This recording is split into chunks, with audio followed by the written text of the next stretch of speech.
হিসেবেও নিজেদের ছবি সেট করা জায়েজ নাই। অথচ সবাই নিজেদের ছবি ফেসবুকে প্রোফাইল পিকচার হিসেবে ইউজ করে এই নাজায়েজ কাজটি করছে। কিন্তু মা বোনরা প্রোফাইল পিকচার হিসেবেও নিজেদের ছবি সেট করা জায়েজ নাই।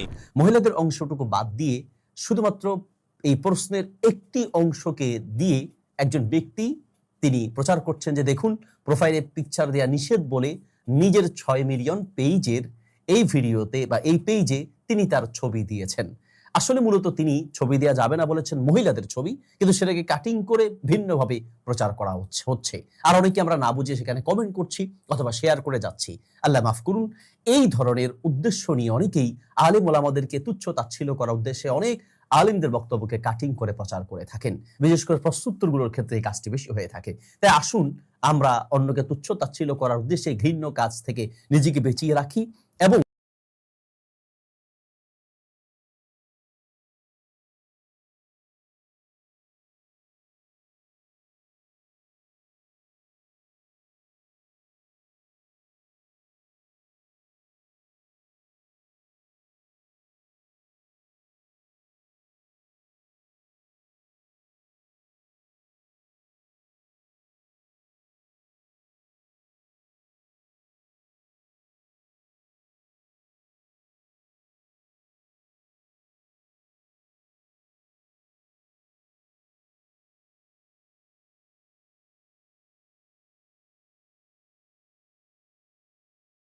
মর্যাদা দিয়েছেন, ফেরেশতাদেরকে বলছেন সিজদা করার জন্য।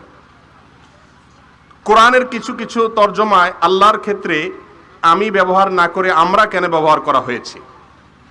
ভাইরা আমার, আরবিতে সম্মানসূচকভাবে অনেক সময় বহু বচন ব্যবহার করা হয়। একজনকে বোঝাতে গিয়ে বহু বচন অথবা মানে নিজেকে অথবা অন্যকে সম্বোধন করতে গিয়ে বহু বচন ব্যবহার করা হয় সম্মানসূচকভাবে। এটা আরবির একটা রীতি, সেই হিসাবে বলা হয়েছে। আল্লাহ রাব্বুল আলামিন কোরআনে কারীমে অনেক জায়গায় বলেছেন আমরা সৃষ্টি করেছি।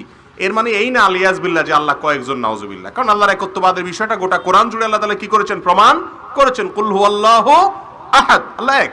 অতএব বহু বচন ব্যবহার করেছেন, এটা আরবি বাগধারা বা আকৃতিতে সম্মান সূচক, এটা বোঝানোর জন্য আরবিতে এরকম হয়। যেমন আমরা একজনকে যখন সালাম দেই তখন কি বলি? আসসালামু আলাইকা নাকি আসসালামু আলাইকুম? একজনকে যখন আপনি সালাম দেন, আপনার সামনে একজন আছে, তখন তাকে বলেন আসসালামু আলাইকুম। এই কুমের আরবি অর্থ হলো আপনাদের উপরে শান্তি বর্ষিত হোক। অথচ মানুষ আছে কয়জন?